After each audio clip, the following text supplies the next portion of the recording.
कुछ महीने पहले एक बहुत बड़ी बात हुई। हिमाचल सड़क परिवहन निगम HRTC ने 566 नई बसें खरीदी, करोड़ों का पैसा खर्च किया, टीवी पर बड़े बड़े दावे दिए, पहाड़ों में बेहतरीन परिवहन होगा, नया दौर आएगा, बहुत सुंदर बातें। लेकिन क्या हुआ? वो बसें कहाँ गई? किसी को पता नहीं। सैकड़ों बसें खड़े खड़े सड़ गई, साल दर साल वहीं पड़ी रही। आज तक सरकार ने किसी को सच नहीं बताया कि उनके साथ क्या हुआ। क्या बसें खराब थी? नहीं। तो फिर ये एक ऐसी कहानी है जो सरकार को शर्मिंदा करेगी, एक ऐसी कहानी जहां जनता को गुमराह किया गया है। नमस्कार दोस्तों, मैं हूं कल्पना वर्मा और आप देख रहे हैं बैठक हिमाचल। दोस्तों, ये पूरी कहानी शुरू होती है 2016 से। उस साल केंद्र सरकार ने एक योजना शुरू की थी, नाम था जवाहरलाल नेहरू राष्ट्रीय शहरी नवीनीकरण मिशन, JNNURM। काम था इस योजना का दूर दराज के गांव में अच्छी बसें देना, ताकि गरीब लोगों को भी अच्छा परिवहन मिले। ये एक अच्छी सोच थी। तो HRTC को कहा गया 800 नई बसें खरीद लो, हम पैसा देंगे। HRTC ने क्या किया? 566 बसें खरीद ली। अब सवाल ये है, ये 566 बसें कैसी थी? ये थी निचली फर्श वाली बसें। क्या मतलब ये कि ये बसें नीची होती है, बुजुर्गों के लिए, बच्चों के लिए, विकलांग लोगों के लिए चढ़ना आसान हो। बहुत अच्छा विचार था, सब कुछ सही लग रहा था, लेकिन यहीं से समस्या शुरू हुई। जब ये 566 बसें HRTC के गोदामों में पहुंची तो उच्च स्तरीय अधिकारियों ने एक बहुत बड़ी समस्या देखी। ये बसें हिमाचल की संकरी पहाड़ी सड़कों के लिए बिल्कुल गलत थी। क्यों? क्योंकि ये बसें बहुत लंबी थी। हिमाचल के पहाड़ों में सड़कें कैसी होती है ये आप सभी जानते हैं, बेहद टेढ़ी मेढ़ी, कहीं कहीं तो 15-20 फीट चौड़ी भी नहीं होती। ऐसी जगह पर इतनी लंबी बस को मोड़ लेना भयानक होता है। कई जगह इंजन का एक हिस्सा एक तरफ से निकल जाता है, दूसरी तरफ से खाली रह जाता है। ये एक डिजाइन की गलती थी, बस की खराबी नहीं थी। बस तो बिल्कुल ठीक थी, लेकिन हिमाचल की भूगोल के लिए अनुपयुक्त थी। असली समस्या क्या थी? यही कि जब सरकार ने बसों का ऑर्डर दिया तो किसी ने ये नहीं सोचा कि हिमाचल के पहाड़ों पर क्या ये लंबी बस चल पाएगी। किसी ने स्थानीय कर्मचारियों से नहीं पूछा, किसी ने मंडी, कुल्लू, चंबा के डिपो प्रबंधकों से बात नहीं की। बस ऊपर से निर्णय आया, लो ये तकनीकी निर्देश है, बस खरीद लो। ये एक ऊपर से आने वाला निर्णय था जिसमें जमीनी वास्तविकता का कोई ध्यान नहीं था। तो सरकार ने क्या किया? क्या बसों को संशोधित किया? नहीं। क्या किसी खास रूट के लिए उपयोग किया? नहीं।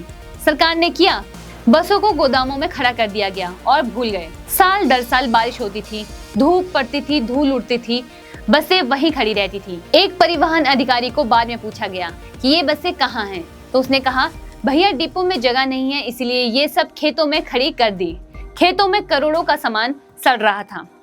क्या आप सोच सकते हैं, साल 2016 में बिल्कुल नई बसें और आज 2024 में वो खेतों में हैं। कुछ सूत्रों के हिसाब से इन बसों को बस रखने संभालने में हर साल 5-10 लाख खर्च हो रहा था। सुरक्षा दीजिए, कभी मरम्मत करो, बिगड़ाव रोको। अगर आप हिसाब लगाएं तो 7-8 साल में 50-80 लाख सिर्फ इसीलिए खर्च हुए कि बसें खेतों में सड़ते रहें और बस यही काम करते रहे। लेकिन जो सबसे ज्यादा निराशाजनक है वह यह है कि खेतों में रखने से बसों की स्थिति बिगड़ती गई। चूहे, कीड़े, पक्षी सब ने बस के अंदर की चीजों को खा डाला। टायरों से धूप में दरारें आ गई, बैटरियां पूरी तरह खत्म हो गई, इंजन के पुर्जों को जंग लग गया। जब 7-8 साल बाद सरकार को ये ख्याल आया कि चलो इन बसों को अब उपयोग करते हैं, तब देखा कि ये बसें स्क्रैप बन चुकी है। कुछ बसों को ठीक करने का अनुमान आया तो उन बसों की पुनर्विक्रय कीमत से भी अधिक था। यानी सरकार ने शाब्दिक रूप से करोड़ों रुपए खेतों में बिखेर दिया, पूरी तरह बर्बाद कर दिया। और ये सब करते समय कोई भी जिम्मेदार अधिकारी सामने नहीं आया, कोई निलंबन नहीं हुआ, कोई जांच आयोग नहीं बना, किसी से नहीं पूछा गया कि ये निर्णय किसने लिया, किसने स्वीकृति दी, कौन जिम्मेदार है। सब कुछ चुप्पी में हुआ। यही तो सबसे बड़ी समस्या है। जब कोई जिम्मेदार ही नहीं होता तो जवाबदेही कहां से आएगी। लेकिन ये कहानी यहीं खत्म नहीं हुई। सरकार के दावे क्या थे? 2017 में परिवहन मंत्री ने कहा था, सभी निचली फर्श वाली बसों को 3 महीने में चलाया जाएगा। 3 महीने। लेकिन क्या हुआ? 2018 आया, 2019 आया, 2020 आया।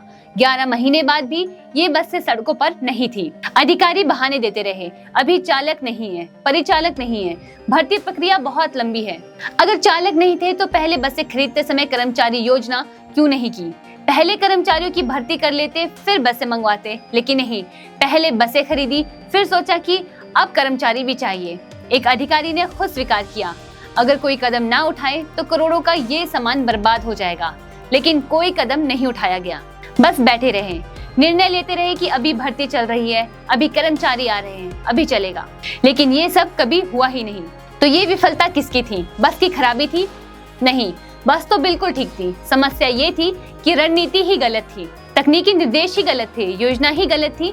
किसी ने भी अनुसंधान नहीं किया, किसी ने व्यवहार्यता अध्ययन नहीं किया, किसी ने सोचा ही नहीं कि ये निचली फर्श वाली बसें हिमाचल की भूभाग पर चल पाएगी या नहीं। बस खरीद फरोख्त की विफलता थी और फिर प्रशासनिक पक्षपात, सब कुछ अटक गया। अब दूसरी तरफ देखते हैं एचआरटीसी के पास जो पुरानी बसें हैं उन पर क्या हो रहा है। मंडी, कुल्लू और लाहौल स्पीति में 84 बसें अभी भी चल रही है, लेकिन ये बसें कितनी पुरानी है? बहुत पुरानी।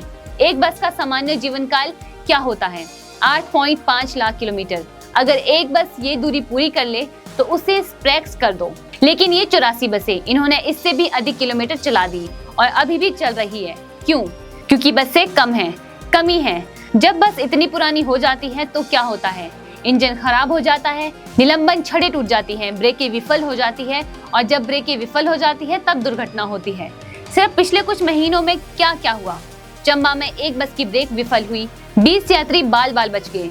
राजगढ़ में एक बस की निलंबन छड़ टूट गई। ठियोग में एक बस खाई में गिरी। हर बार एक ही कहानी, तकनीकी खराबी, रखरखाव की कमी, पुर्जे नहीं है। चंबा डिपो में बात करें तो स्थिति बहुत गंभीर है। कुल 154 बसें हैं, उनमें से 50 से अधिक खराब बसें हैं, पर फिर भी चल रही हैं। क्यों? क्योंकि जरूरत है, कमी है। चंबा में कितने तकनीकी कर्मचारियों की जरूरत है? 224, और है कितने? 45। सिर्फ 45 और एक मैकेनिक है। हाँ, सिर्फ एक। बाकी औद्योगिक परीक्षण संस्थान के छात्र और सहायक है। ऐसी स्थिति में उचित रखरखाव कैसे संभव है? तो क्या होता है? बसें यात्रा के बीच खराब हो जाती है। एक शिक्षक बताता है, मैं रोज चंबा से धलपुर आता हूँ बस से।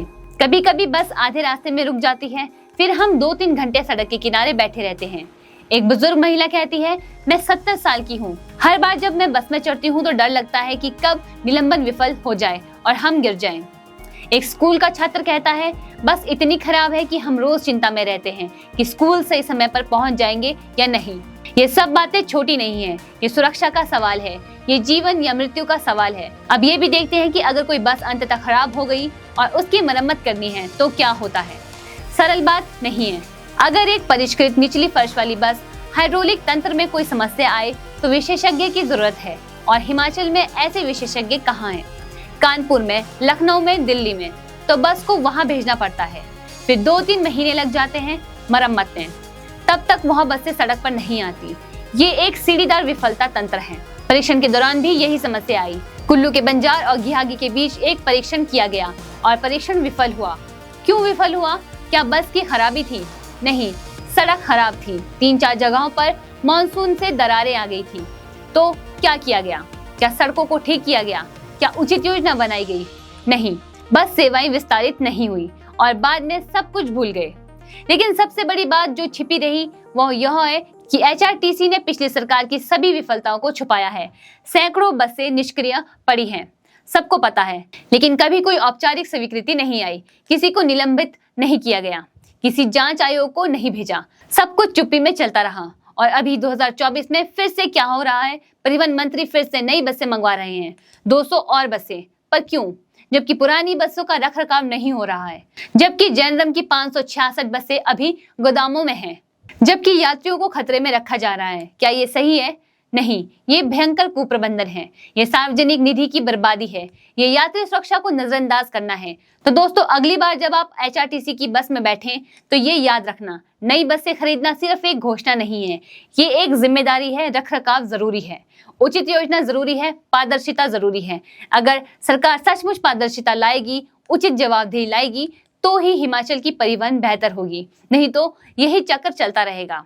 बसें खरीदो, विफलताएं छुपाओ, फिर से नई बसें खरीदो। अगर आपको ये जांच पड़ताल पसंद आई हो तो लाइक करिए, अपने दोस्तों और परिवार को साझा कीजिए, ताकि अधिक से अधिक लोग समझ सके कि सरकार की परिवहन व्यवस्था के साथ क्या चल रहा है। और बैठक हिमाचल को सदस्य बनाना बिल्कुल मत भूलिएगा, ताकि ऐसी ही जांच पड़ताल वाली रिपोर्ट आप तक सबसे पहले पहुंच सके। और बेल आइकन दबा दें। मैं हूं कल्पना वर्मा, मिलती हूं अगली बड़ी खबर के साथ। नमस्कार।